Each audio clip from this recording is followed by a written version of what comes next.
6 décembre 1989. Un homme armé fait irruption à l'École polytechnique de Montréal, tuant 13 étudiantes et une employée.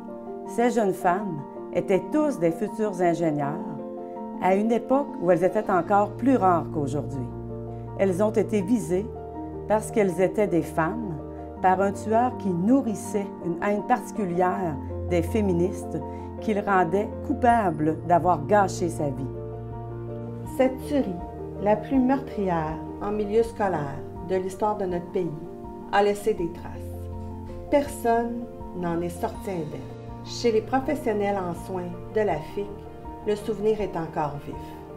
La question qu'on se pose aujourd'hui, 30 ans plus tard, c'est comment ce massacre a façonné le féminisme chez nos professionnels en soins de la FIC.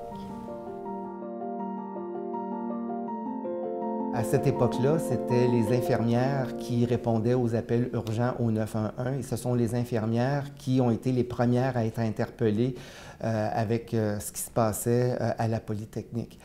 C'est sûr qu'il y a eu beaucoup de cafouillage parce que c'était comme la première fois qu'arrivait un événement de cette nature-là à Montréal et le système préhospitalier d'urgence n'était pas vraiment adapté nécessairement à la situation.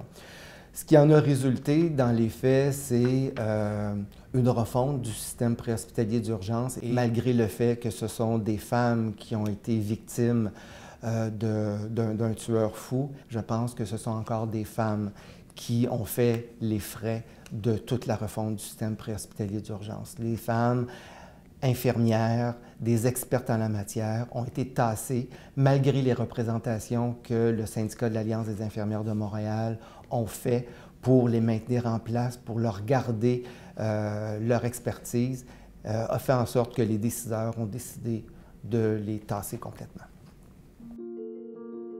As a registered nurse for 40 years, I had to face many preconceived notions and limitations in order to encourage younger women in their profession to strive to be what they can be, equal to men.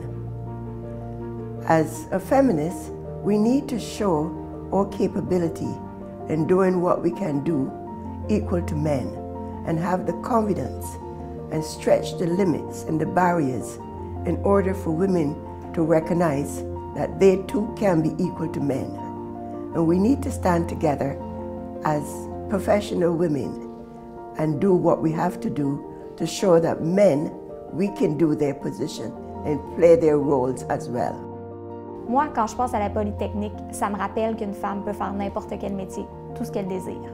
La bataille n'est jamais terminée pour les femmes. Faut toujours se tenir debout malgré les décisions parce qu'on se rend compte qu'à plusieurs niveaux, les femmes en paient les frais. En ce 30e anniversaire de la tuerie de Polytechnique, la FIC se souvient. Vous aussi partagez vos témoignages avec nous et joignez notre mouvement en utilisant le mot-clic « La FIC se souvient ».